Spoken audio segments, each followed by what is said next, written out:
คันแม่นว่าสิว่าเฮือนในบ้านก็ว่าแม่นท่านผู้ชมหลังเนาะหลังบักไงอุ๊แม่งโอ้ยังอยู่ครบมาเลยท่านผู้ชมนั่นก็อุ๊อีก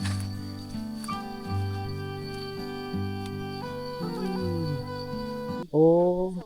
แต่ก่อนนี่มีจักหลังคาก็แต่ก่อนนี้115หลังคาควมเฮือนละมู่ละ2016มู่ละย้ายหมดเลยยังแต่ค่อยผู้เดียวทางการเพิ่นให้ย้ายออกทางการสบายดีท่านผู้ชมยินดีต้อนรับเข้าสู่ช่องบ่จอยพาเที่ยวหลังจากที่เฮาเดินออกจากถ้ำเข้าสู่เมืองลับแลเรียบร้อยนะท่านผู้ชมเนาะแล้วก็ขี่เรือข้ามฟากมาEPนี้บ่จอยจะพาท่านผู้ชมมาพบกับหมู่บ้านที่ก่อนเฮาจะเข้าไปความฝั่งไปอันเมืองลับแลนี่คือหมู่บ้านนาโคกท่านผู้ชมเนาะบ้านนาโคกเหมือนบ้านนาโคกบ้านนาโคกเมืองหินบูนแขวงขมวนท่านผู้ชมหมู่บ้านนี้เป็นหมู่บ้านห้างท่านผู้ชมเนาะมี100 ปลายกว่าหลังคาเรือน150หลังคาเรือนท่านผู้ชมเป็นบ้านห้างกระเจ้าทางการได้ให้เพิ่นยกย้ายออกเนื่องจากว่าแม่น้ำหินบูนเนาะเพิ่นได้เฮ็ดเขื่อนอยู่ทางเทิงพุ่นและให้ชาวบ้านอพยพออกไปท่านผู้ชมแล้วหมู่บ้านนี้ก็กลายเป็นหมู่บ้านห้างซึ่งยังมีอยู่2ครอบครัวอยู่ณตอนนี้เพราะว่าเพิ่นว่าสัตว์อันเลี้ยงเพิ่นหลายแล้วเพิ่นบ่ยอมออกเนาะท่านผู้ชมรอถาเขื่อนแล้วเพิ่นจะออกทีหลังเพิ่นว่านั่นเนาะโอเคไปติดตามรับชมกันเลยท่านผู้ชมเนาะบ้านนาคกเมืองหินบูนแขวงขมวนต้นเผาหลายปีแล้วหมู่บ้านนี้ท่านผู้ชมต้นเผาต้นนี้อันนี้ก็น่าจะเป็นเพื่อนเก่าเขาเจ้าเลยท่านผู้ชมเนาะเป็นเพื่อนห้าง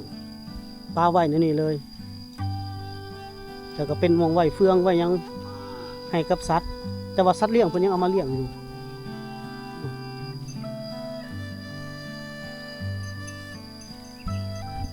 ต้นเผาเนาะหลายปีแล้วต้นเผานี่กระถางเพิ่นปลูกพักแต่ก่อนพอเพิ่นย้ายออกแล้วก็ปะไว้มื้อนี้เลยยังมีต้นนั่นนะมีต้นผักบัวเนาะผักหอมมีเงียบสงบคักเห็นแต่คอกสัตว์ยังเห็นอยู่แรงๆเลยจะเห็นสัตว์เลี้ยงเพิ่นมาแต่ว่าส่วนใหญ่เพิ่นจะปะสัตว์ไว้อยู่นี่ปะแต่สัตว์ไปในส่วนชาวบ้านเพิ่นย้ายไปอยู่ที่ใหม่แล้วท่านผู้ชมมันจะมีห้าวหัวเนาะหัวนี่หัวสวนหัวเฮือนของข้าเจ้าเด้แต่ว่าเดี๋ยวนี้เป็นคอกนั่นคอกนี่แล้วทางเขาเฮือนเฮาซ้ำแต่ก่อนเด้เขาไปก็มีเฮือนนี่แต่เพิ่นมั่งเฮือนออกบางคนเนาะ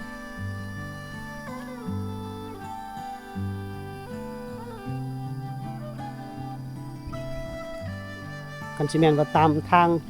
ถนนซอกซอยนะท่านผู้ชมเพิ่นก็พาเป็นคอกสัตว์ไปเลี้ยงสัตว์ไปเนาะมันเป็นบ้านห้างเลยเด้ท่านผู้ชมเห็นแต่หัวนี่คือสิแม่นอีกเจ้านึงท่านผู้ชม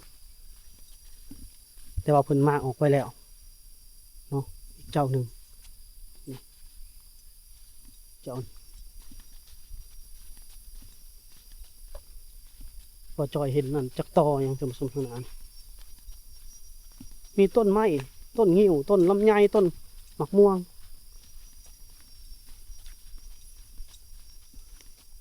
มันคืออย่างน้อนี่เนาะฐานอย่างเนาะตอหม้ออย่างเนาะคนมีแผนเห็ดอย่างเนาะนี่เนาะหรือว่าเห็ดเฮือนบอนนี่บ่ปะในเสามันเล็กตัวเวโอ้ตัวนี้คือสิมันมากออกบ่ได้เนาะน่าจะเป็นเหล้าบ่หรือมันยังเฮือนบ่เนาะเพิ่นมากออกบ่ได้ปะไว้นี่เลยมี6 เสาแม่น้ำหินบูนเด้อท่านผู้ชมคุณขามไปเพิ่นกระสู่เมืองลับแลแต่ว่าเฮามาแล้วแต่เนาะมันเป็นเฮือนเก่าเฮือนนั่นแหละ150หลังคาเฮือนก็เป็นหมู่บ้านห้างอีกหมู่บ้านนึงท่านผู้ชม เดี๋ยวเฮาซูมให้เบิ่งหลังนี่เป็นเฮือนแล้วก็เพิ่นมาปะเป็นบ่อนไว้เฟืองเนาะนี่ท่านผู้ชม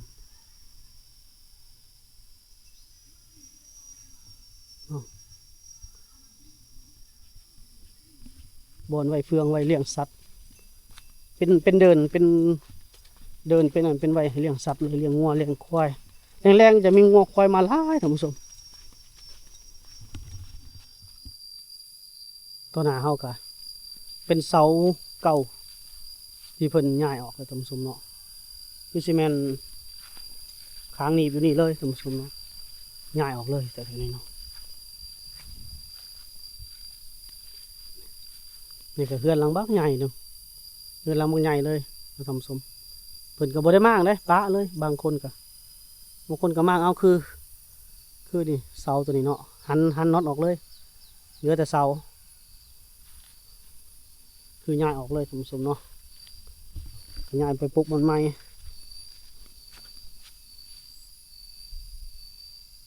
บรรยากาศในหมู่บ้านก็ค่อนข้างจะเงียบเลยเนาะเพราะว่าบ่มีคนเลย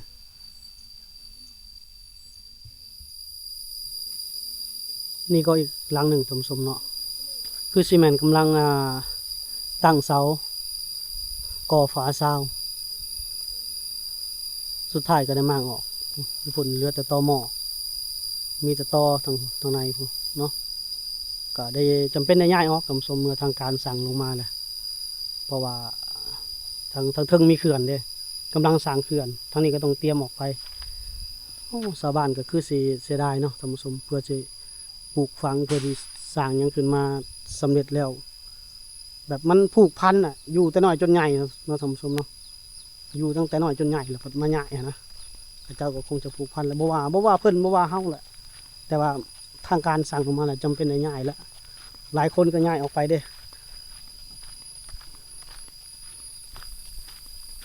เบิ่งจากประตูหัวหัวก็ฮู้แล้วท่านผู้ชมสมัยแต่ก่อนก็เฮ็ดแบบนี้แล้วเนาะแล้วก็ได้พากันย้ายออกเบิดเขาเจ้าก็พื้นที่ทำกินมาหลายปีเนาะหลายสิบปีสันซะผูกพันแต่น้อยจนใหญ่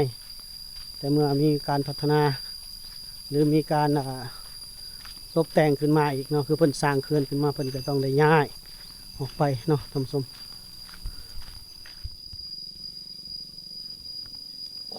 คอกหมูก็ยังอยู่เลยท่านผู้ชมเนาะยังบ่ได้มากคอกหมูนี่ยังเก็บไว้อยู่เขาฮู้ว่าบ้านได้อยากฮู้ว่าบ้านได้หลายปีนี่ให้เบิ่งต้นมะพร้าวหลายก็แห้งอายุหมู่บ้านอันแห้งหลายเนาะผู้เฒ่าตะกี้นี่ตะก่อนนี่เขาเจ้ามักปลูกต้นมะพร้าวเนาะไปเบิ่งรถแต่ละหมู่บ้านท่านผู้ชมเนาะนี่เป็นคอกสัตว์อันนั้นเป็นเฮือนแล้วนะ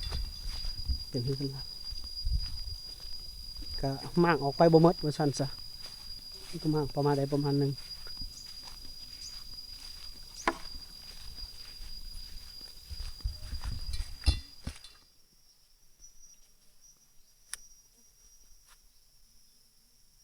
หัวนี่ยังอยู่คือเก่านะหัวยังอยู่คือเก่าสมไม้ไผ่อันนี้เสาเฮือนยังอยู่เลยสมบ่มางออกเลยเนาะเก็บไว้อย่างนี้เลย100 ปลายกว่า150 กว่าหลังคาเฮือนต้องยอมเสียสละสิทธิ์ออกไปเนาะต้นมะม่วงต้นมะขามต้นมะพร้าวต้นไผ่บ้านเต็มหมดเนาะก็น่าจะเป็นอีกครอบครัวหนึ่งสมเนาะถ้าเอาเจ้าตัวมาสี่ก็น่าจะพูดแล้วว่าของผู้ใดนี่ก็แม่นสมต้นงิ้วกระลายเพราะเป็นหมู่บ้านเก่าเนาะบ้านห้างที่โดนง่ายออกเนาะทางการสั่งง่ายออกกลายเป็นบ้านห้าง150 หลังคาเรือนมีแต่คนอาศัยอยู่สองหลังคาเรือนไว้เลี้ยงสัตว์แต่ว่าชาวบ้านก็มาเฮ็ดไร่เฮ็ดนาคือเก่าในพื้นที่นี้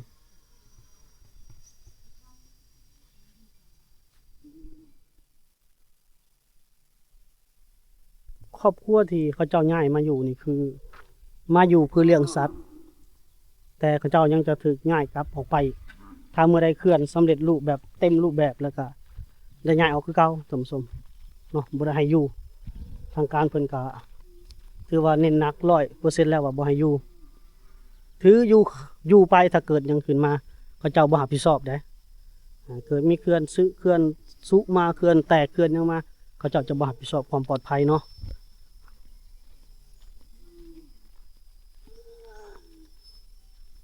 นี่ก็อีกครอบครัวหนึงท่านผู้ชมเนาะยังเหลือเสายังเหลือหยังอยู่ปลาไว้แบบนี้คือเก่า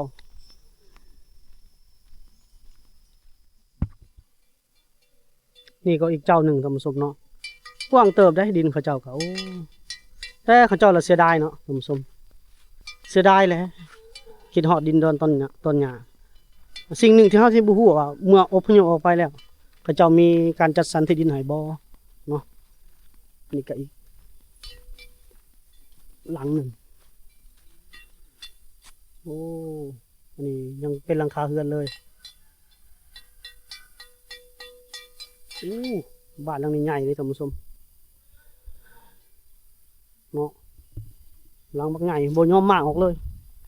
สงสัยเพิ่นอาจจะเครียดแน่ละท่านผู้ชมน้อยใจบ่ได้กับปลาหรือว่าเอาเฟืองปลาไว้นี่เนาะ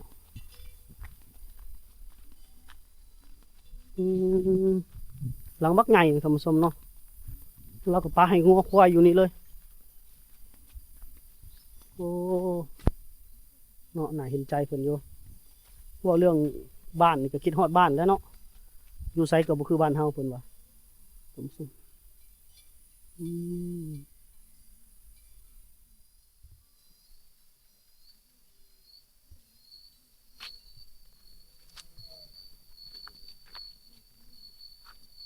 ครอบครัวนี่คือซีเมนต์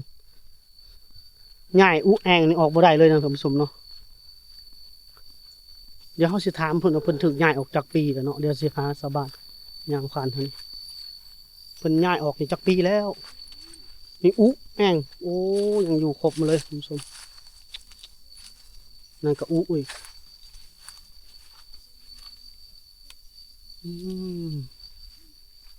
กกต้นกระทัน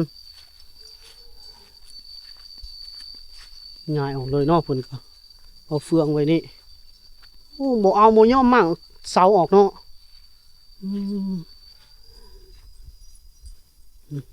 มีเขียงมีหยังหรือว่ามานอนเลี้ยงงัวเลี้ยงควายบ่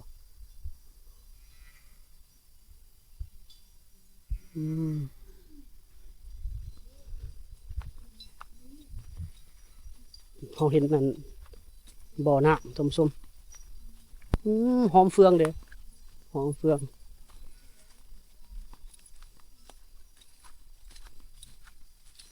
นี่คือสิแม่นบ่อเก็บน้ำเพิ่นโอ้ย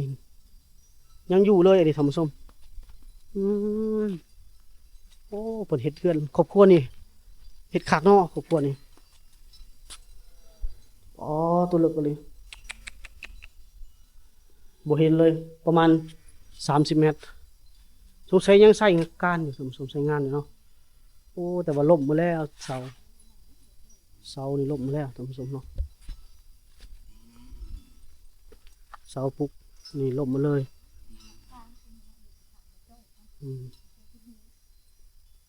ถือว่าสร้างนี่ใส่งบหลายได้อท่านผู้ชมบัดนี้เพิ่นนั่นเลยเนาะให้ย้ายออกเลย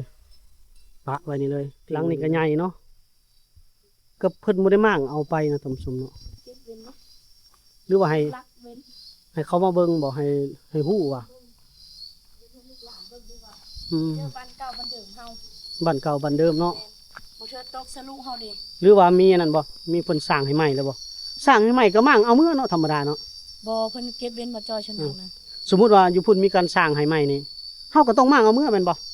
ใจเฮาอะนะเอาเมื่อเฮ็ดเล่าเขาเอาเมื่อเฮ็ดอันเสานั่นเสานี่แต่สุนัขเพิ่นเยอะเอาเว้นให้ลูกให้หลานเขาต้องมีความคิดว่าเก็บไว้เก็บเว้นให้ลูกให้หลานสมมุติลูกเฮานี่บ่เฮาย้ายไปเนาะอย่าให้ลูกเฮาเห็นว่านี่เด้อบ้านเกิดแม่อยู่บ่อนนี้เพื่อนแม่อยู่บ่อนนี้บัดนี้ให้เขามาเบิ่งเนาะให้เขามาเบิ่งบางเทื่อลูกเฮาออกมาบ่เห็นเด้ว่าพ่อแม่เกิดอยู่ไสอยู่เฮือนหลังใดบัดนี้หั่นนะเพิ่นก็เลยเก็บเว้นไปสงสัยแบบนั้นอยู่สงสัย นะสงสัยความคิดของเขาเจ้านะ โอ้โหหน่อไม้ไผบ้านโอ้นี่หน่อมึงยังไง มีใครมาซับกินเนาะ นี่จะเป็นหน่อไม้บ้านคนหลายพูดแล้วมั้ง นี่เด้เข้าไปในซอยตัวนี้ก็มีฮอดพอทางเข้า พูดแล้วบัดนี้เป็นขายบ้าน น่าจะถ่ายบ้านแล้ว เพิ่งคนละเส้น โอ้บักพร้าวก็หลายตำสมบูรณ์อยากกินบักพร้าวเด้ เป็นมะพร้าวกินมะพร้าว คือสิมีแห้ง พูดแล้วนะที่มันอยู่ มีเฮือนดินหลังเดียว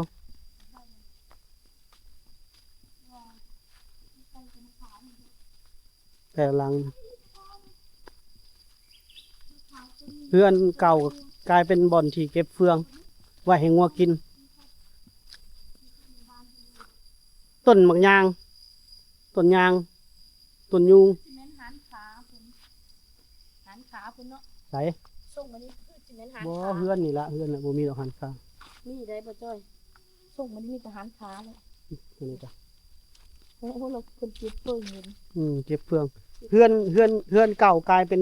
แหล่งเก็บเฟืองไว้ให้งัวกิน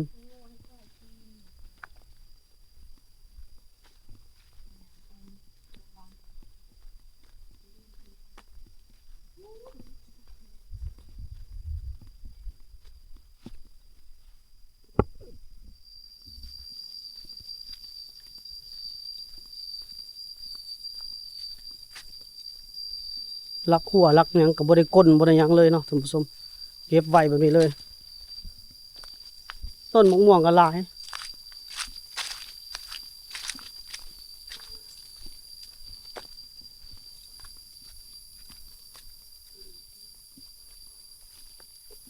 บ้านล้าง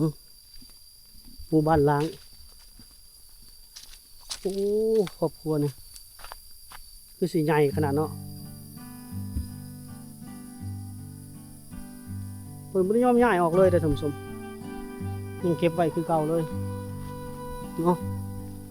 เฮือนหลังบ้านใหญ่เฮือนหลังหลายแสกหลายมุมขนาดเพิ่นบ่ยอมออกนะครับเพิ่นบ่ยอมออกทางนี้ก็แม่นคอกงัวคอกสัตว์เลยมื้อนี้มันเฮือนดินเด้ท่านผู้ชมเป็นเฮือนปูนโอ้หลังเดียวหลังใหญ่กว่าหมู่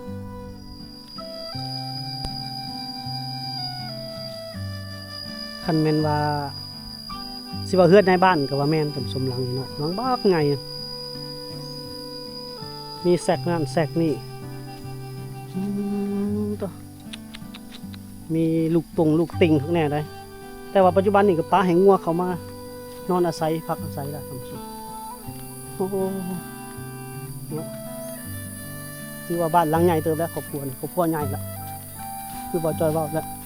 ระดับเฮือนในบ้านพุ่นละคุณอยู่โอ้นี่คือของงัวครอบครัวจำสมเพิ่นก็คงจะเสียดายแหละนะท่านผู้ชมเนาะคือบ่จอยเองยังคิดเสียดายอยู่แล้วบ้านเฮาอยู่แต่น้อยจนใหญ่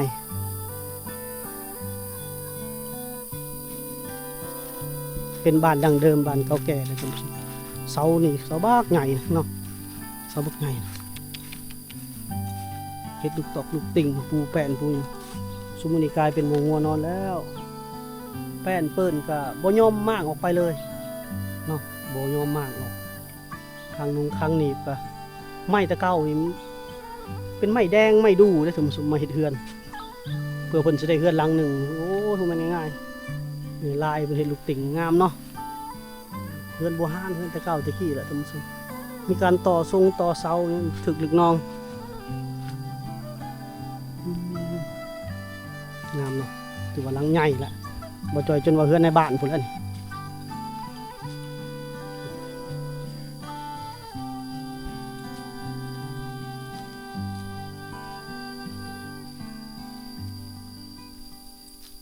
เขามาตอนกลางคืนคือสิเงียบสงบขนาดเนาะท่านผู้ชมคือสิเป็นแบบเป็นตาย่านขนาดเนาะ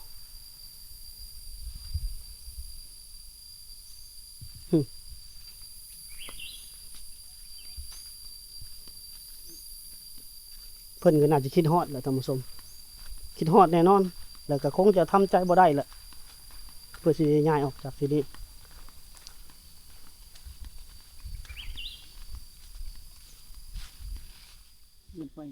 อยู่ใส่กระเฮือนไหนนะ เด้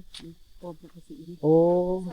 แต่ก่อนนี่มีจักหลังคาก็ แต่ก่อนนี่115หลังคาโคมเฮือนละหมู่ละ2016หมู่ละย้ายหมดเลยยังแต่ค่อยผู้เดี ทาง ยว ทางการเพิ่นให้ย้ายออก ทางการย้ายออกบัดนี้ละค่อยละบุญนี้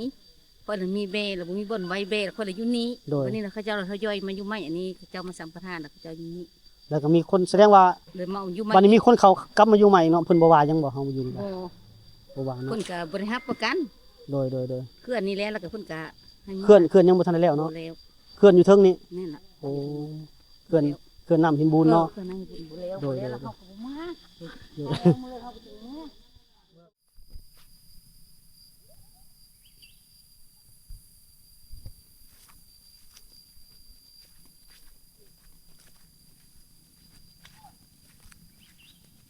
กล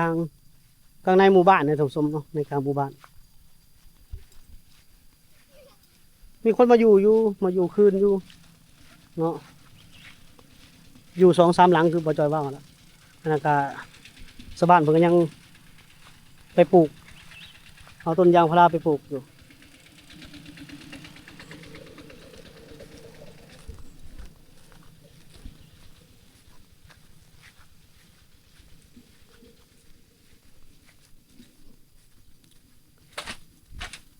ผู้อยู่ก็อยู่เนาะผู้ไปก็ไปครับผู้มาอยู่เลี้ยงงัวเลี้ยงควายเลี้ยงสัตว์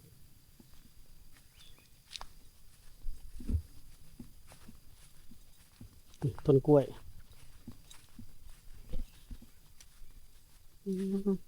นี่เครื่องทำมาหากิน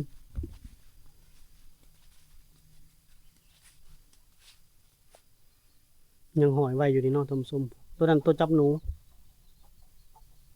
ดักหนูอยู่ในของตมส้มอันนี้ไว้ดินเอามามัดเป็นตอกมัดหาหัวอันนี้ทำส้มบนมัดแบบนี้อยู่ได้หลายปีแล้วตมส้มนี่มาเบิ่งเท่านี้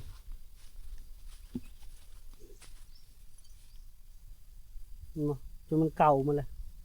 ทนกว่าอย่างอื่นอีกนี่น่าจะเป็นครอบครัวที่เพิ่นยังอยู่อยู่ทำส้มผู้ที่บ่ยอมย้ายออกมาพุ่นก็ปลูกผักปลูกหยังพ่ออยู่นี่บ่มีไฟฟ้าอยู่แล้ว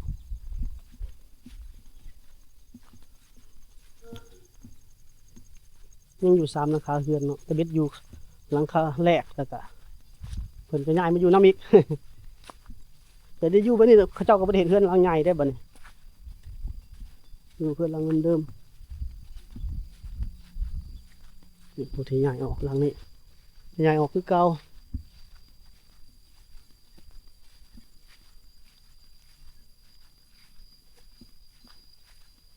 ก็ย้ายออกด้วยความจำเป็นแหละท่านผู้ชมเนาะ